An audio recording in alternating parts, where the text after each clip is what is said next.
तुझसे जुड़े हैं मेरे दिल के सारे। कि कुछ रिश्ते बनाए थे मैंने तुम्हारे घर वालों के साथ भी, कि कुछ रिश्ते बनाए थे मैंने तुम्हारे घर वालों के साथ भी, तो आते आते उन्हें भी मेरा सॉरी बोलाना, और बातों बातों में काम की बात करना तो भूल ही गई, और बातों बातों में काम की बात करना तो भूल ही गई। तुम आते समय अपनी नई गर्लफ्रेंड को भी अपने साथ ही ले आना, और अगले महीने मेरी शादी है, मेरी शादी में ज़रूर आना। शुक्रिया। जो छूटा मोहब्बत में हमारी वो हिसाब लिखना तुम, शादी के बाद ज़िंदगी का रुआब लिखना तुम। जो छूटा मोहब्बत में हमारी वो हिसाब लिखना तुम, शादी के बाद ज़िंदगी का रुआब लिखना तुम। इस खत में किए गए सवाल अगर जायज़ लगें तुम्हें, तो अपने शौहर से छुपकर इसका जवाब लिखना तुम।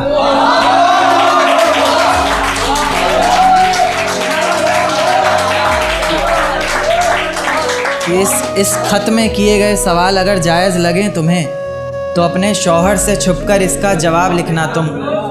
वो जब तुम्हारे करीब बहुत करीब होता होगा, वो जब पकड़कर कमर से सोता होगा,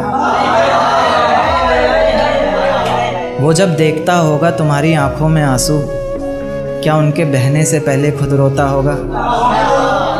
क्या उसकी छुअन से भी तुम्हारा बदन मचलता होगा, या जहन में सिर्फ मेरा ही ख्याल चलता होगा?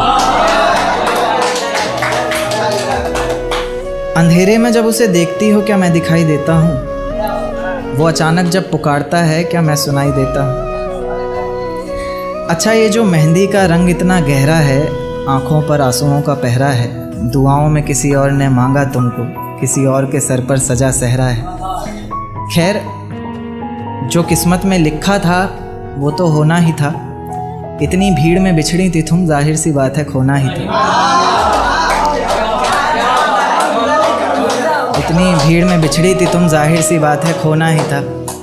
पर ताज्जुब की बात है कि खोकर भी दिखाई देती हो यार, तुम खामोशी में भी सुनाई देती हो। तुम खामोशी में भी सुनाई देती हो, और इस नज़्म को पढ़कर आँखों से जो बहे वो आब लिखना तुम। मुझे धोखा देकर जो जीता तुमने वो खिताब लिखना तुम। और इस खत में किए गए सवाल अगर जायज़ लगें तुम्हें, तो अपने शौहर से छुपकर इसका जवाब लिखना तुम।